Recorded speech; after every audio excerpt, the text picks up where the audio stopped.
ಎಲ್ರಿಗೂ ನಮಸ್ಕಾರ. ಟ್ಯೂಟರ್ಸ್ ಲ್ಯಾಬ್ಗೆ ತಮ್ಮೆಲ್ಲರಿಗೂ ಪ್ರೀತಿಯ ಸ್ವಾಗತ. ಇವತ್ತು ನಾವು ಆಕ್ಟಿವಿಟಿ ಕ್ಲಾಸ್ನ 18ನೇ ದಿನದಲ್ಲಿದ್ದೇವೆ. ಇವತ್ತು ಸ್ವಂತವಾಗಿ ಬರಿಬೇಕಾದ್ರೆ ನಿಮಗೆಲ್ಲರಿಗೂ ಸ್ಪೆಲ್ಲಿಂಗ್ ಮಿಸ್ಟೇಕ್ ಆಗುತ್ತೆ. ಸೊ ಸ್ವಂತವಾಗಿ ಬರಿಬೇಕಾದ್ರೆ ಯಾವ ರೀತಿ ಬರಿಬೇಕು ಅಂತ ಹೇಳ್ಕೊಡ್ತೀನಿ. ರೆಡಿ ಇದ್ದೀರಾ? ಶುರು ಮಾಡೋಣ. ಹಾಗಾದರೆ ಬನ್ನಿ. ಇವತ್ತು ನಾನು ನಿಮ್ಮೆಲ್ಲರಿಗೂ ನನ್ನ ಪರಿಚಯವನ್ನು ಹೇಳ್ತೀನಿ. ನಾನು ನನ್ನ ಪರಿಚಯ ಹೇಳುವಾಗ ಅದು ಯಾವ ರೀತಿ ನಿಮಗೆ ಕೇಳಿಸುತ್ತೆ ಅನ್ನೋದನ್ನು ಈ ಕಾಲಮಲ್ಲಿ ಬರಿತೀನಿ. ನಾನು ಹೇಳಿದ್ದನ್ನು ಯಾವ ರೀತಿ ಬರಿಬೇಕು ಅನ್ನೋದನ್ನು ಈ ಕಾಲಮಲ್ಲಿ ಬರಿತೀನಿ. ಗಮನವಿಟ್ಟು ನೋಡ್ಕೊಳ್ಳಿ. ನೀವು ನನ್ನ ಪರಿಚಯ ಆದಮೇಲೆ ನಿಮ್ಮ ಪರಿಚಯವನ್ನು ಯಾವ ರೀತಿ ಕೇಳಿಸುತ್ತೆ ಮತ್ತು ಯಾವ ರೀತಿ ಅದನ್ನು ಬರಿಬೇಕು ಅಂತ ಎರಡನ್ನೂ ಪ್ರಾಕ್ಟೀಸ್ ಮಾಡ್ತಾ ಹೋದರೆ ಖಂಡಿತವಾಗ್ಲೂ ನೀವಿವತ್ತು ಒತ್ತಕ್ಷರ ಪದಗಳನ್ನ ತಪ್ಪಿಲ್ಲದೆ ಬರೆಯೋದನ್ನು ಕಲಿತೀರಾ. ಓಕೆ, ಶುರು ಮಾಡೋಣ. ನನ್ನ ಹೆಸರು ಕವಿತಾ. ನನ್ನ ಹೆಸರು ಕವಿತಾ. ಅದನ್ನು ಇಲ್ಲಿ ಬರಿಬೇಕಾದ್ರೆ ನೋಡಿ, ಇಲ್ಲಿ ಅರ್ಧ ಉಚ್ಚಾರಣೆ ಏನಿದೆ ಅದನ್ನು ಬರ್ತಿದ್ದೀನಿ. ಅರ್ಧ ಅಕ್ಷರದ ಮುಂದಿನ ಅಕ್ಷರ ಒತ್ತಕ್ಷರ ಆಗುತ್ತೆ ಅಷ್ಟೇ. ಅದನ್ನು ನಾನಿಲ್ಲಿ ಬರೆಯುವ ರೂಪವನ್ನು ಬರಿತಾ ಇದ್ದೀನಿ. ನನ್ನ ಅರ್ಧ ಅಕ್ಷರ ಇರೋದನ್ನು ಪೂರ್ತಿ ಬರಿತೀವಿ, ಅರ್ಧ ಅಕ್ಷರದ ಮುಂದಿನ ಅಕ್ಷರವನ್ನು ಒತ್ತಕ್ಷರವನ್ನಾಗಿ ಮಾಡ್ತೀವಿ. ನನ್ನ ಹೆಸರು ಕವಿತಾ. ನನ್ನ ವಿದ್ಯಾಭ್ಯಾಸ, ನನ್ನ ವಿದ್ ಯಾ ವಿದ್ ಯಾ ಬ ಯಾ ಸ ವಿದ್ಯಾಭ್ಯಾಸ. MSc MEd. ಇದನ್ನು ಇಲ್ಲಿ ಬರೆಯುವಾಗ ಇದು ನಿಮಗೆ ಕೇಳಿಸ್ತಾ ಇರೋ ರೀತಿ. ನಾನು ಅದನ್ನು ಬರಿಬೇಕಾದ್ರೆ ನೋಡಿ, ಅರ್ಧ ಅಕ್ಷರದ ಮುಂದಿನ ಅಕ್ಷರ ಒತ್ತಕ್ಷರ ಆಗುತ್ತೆ.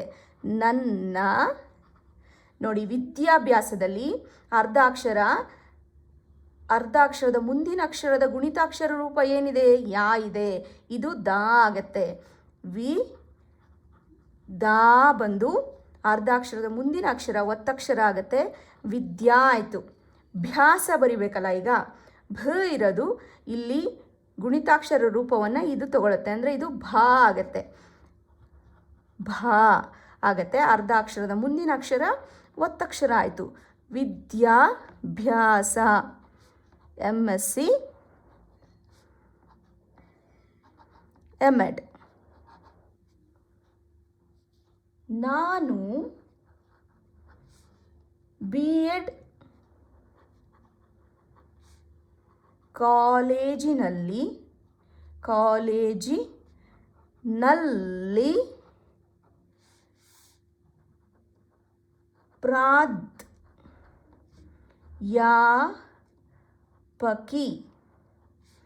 ಯಾಗಿ ಕೆಲಸ ಮಾಡುತ್ತಿದ್ದೇನೆ.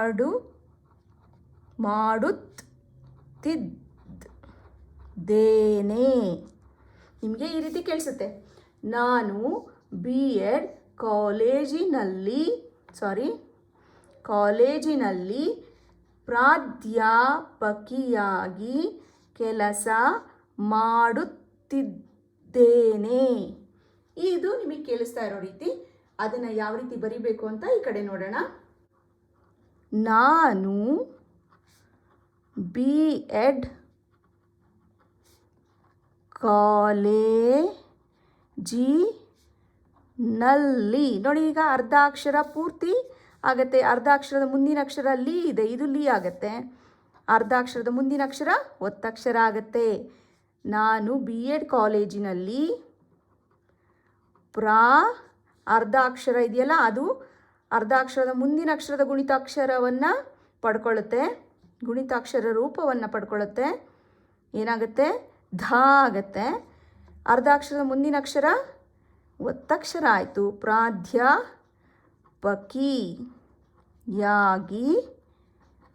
ಕೆಲಸ ನೋಡಿ ಮಾಡು ಅರ್ಧ ಅಕ್ಷರ ಬಂತು. ಅರ್ಧ ಅಕ್ಷರದ ಮುಂದಿನ ಅಕ್ಷರ ತಿ ಇದೆ.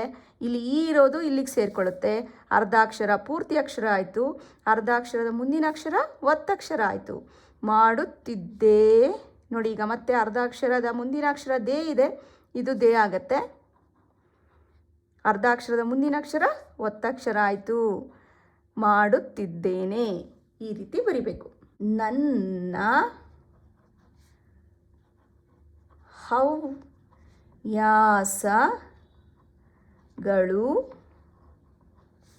ಸಂಗೀತ ಕೇಳುವುದು,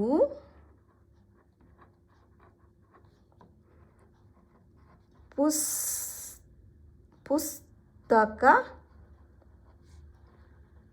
ಓದುವುದು,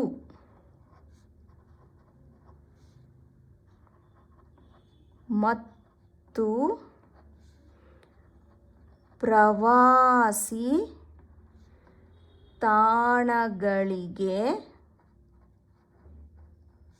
ಹೋಗುವುದು.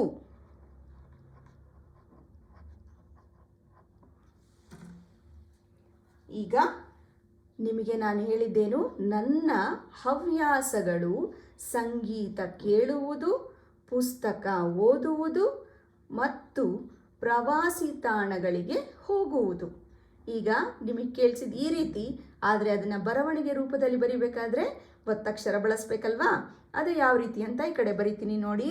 ಇಲ್ಲಿ ಅರ್ಧಾಕ್ಷರದ ಮುಂದಿನ ಅಕ್ಷರ ನಾ ಇದೆ. ಈ ಗುಣಿತಾಕ್ಷರ ರೂಪ ಆ ಏನಿದೆ ಅದು ಈ ನಾಗೆ ಸೇರಿಕೊಳ್ಳುತ್ತೆ. ನನ್ನ ನೋಡಿ ಹವ್ಯಾಸಗಳು ಹ, ಅರ್ಧಾಕ್ಷರದ ಮುಂದಿನ ಅಕ್ಷರ ಯಾ ಇದೆ, ಈ ಯಾ ಅಲ್ಲಿರುವ ಅ ವಾ ಆಗತ್ತೆ. ಹವ್ಯಾ, ಅರ್ಧಾಕ್ಷರದ ಮುಂದಿನ ಅಕ್ಷರ ಒತ್ತಕ್ಷರ ಆಯಿತು. ಹವ್ಯಾಸಗಳು ಸಂಗೀತ ಕೇಳುವುದು. ಅರ್ಧಾಕ್ಷರದ ಮುಂದಿನ ಅಕ್ಷರ ತಾ ಇದೆ, ಇದು ಸ ಆಗತ್ತೆ. ಅರ್ಧಾಕ್ಷರದ ಮುಂದಿನ ಅಕ್ಷರ ಒತ್ತಕ್ಷರ ಆಗತ್ತೆ. ಪುಸ್ತಕ ಓದುವುದು. ನೋಡಿ ಅರ್ಧಾಕ್ಷರದ ಮುಂದಿನ ಅಕ್ಷರ ತೂ ಇದೆ, ಊ ಏನಿದೆ ಅದು ಅರ್ಧಾಕ್ಷರಕ್ಕೆ ಸೇರಿಕೊಳ್ಳುತ್ತೆ. ಅರ್ಧಾಕ್ಷರದ ಮುಂದಿನ ಅಕ್ಷರ ಒತ್ತಕ್ಷರ ಆಗತ್ತೆ. ಮತ್ತು ಪ್ರವಾಸಿ ತಾಣಗಳಿಗೆ ಹೋಗುವುದು. ಈಗ ನೋಡಿ, ನೀವು ಕೇಳಿಸ್ಕೊಳ್ಳುವ ರೀತಿ ಯಾವ ರೀತಿ ಇರುತ್ತೆ ಆ ಥರ ಇಲ್ಲಿ ಬರೆದಿದ್ದೀನಿ. ನಾವು ಅದನ್ನು ಬರೆದಾಗ ಒತ್ತಕ್ಷರ ಬಳಸ್ಕೊಂಡು ಯಾವ ರೀತಿ ಆಗುತ್ತೆ ಅನ್ನೋದನ್ನ ಈ ಕಾಲಮಲ್ಲಿ ಬರೆದಿದ್ದೀನಿ. ನೀವು ಇದನ್ನು ಒಂದ್ಸರಿ ಗಮನವಿಟ್ಟು ನೋಡ್ಕೊಳ್ಳಿ. ಹಾಗೆ ನಿಮ್ಮ ಪರಿಚಯವನ್ನು ನೀವು ಅಭ್ಯಾಸ ಮಾಡಬೇಕು. ಇವತ್ತಿನ ಕೆಲಸ ಏನಂತಂದರೆ ನಿಮ್ಮ ಪರಿಚಯವನ್ನು ನೀವು ಮಾಡ್ಕೋಬೇಕು. ನಿಮ್ಮ ಹೆಸರೇನು, ನೀವು ಯಾವ ತರಗತಿಯಲ್ಲಿ ಓದ್ತಾ ಇದ್ದೀರಾ, ನಿಮ್ಮ ಶಾಲೆ ಯಾವುದು, ನಿಮ್ಮ ಮನೆಯಲ್ಲಿ ಎಷ್ಟು ಜನ ಇದ್ದೀರಿ, ಹಾಗೆ ನಿಮ್ಮ ಹವ್ಯಾಸಗಳು ಯಾವ್ಯಾವುದು ಅನ್ನೋದನ್ನು ಬರಿಬೇಕು.